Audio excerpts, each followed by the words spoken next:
আপনারা কি জানেন মান তারাকা সালাতান মুতাআম্মিদান ফাকাদ কাফার, যে ব্যক্তি ইচ্ছাকৃতভাবে বিনা ওজরে, কোনো ওজর নাই, ইচ্ছাকৃতভাবে নামাজ ছেড়ে দিল, ত্যাগ করলো, সে ব্যক্তি কুফরি করলো।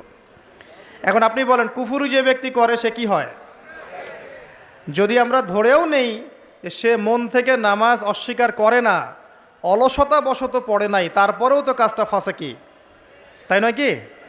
আচ্ছা, তো আজকের প্রথম নসিহত হচ্ছে 5 ওয়াক্ত নামাজ মৃত্যুর আগ পর্যন্ত কেউ ছাড়বেন না। আমার সাথে ওয়াদা করেন যে ইনশাআল্লাহ আগামী যতদিন বেঁচে থাকবো 5 ওয়াক্ত নামাজ জামাতে পড়ার চেষ্টা করব, যদি জামাত না পাই একা পড়ার চেষ্টা করব। আল্লাহ পাক তৌফিক দান করুন, আমিন। আজকে যদি এই কথাটাই শুধু বাসায় নিয়ে যেতে পারেন যে 5 ওয়াক্ত নামাজ আর জীবনে ছাড়বো না, আমাদের আজকের মাহফিল সফল।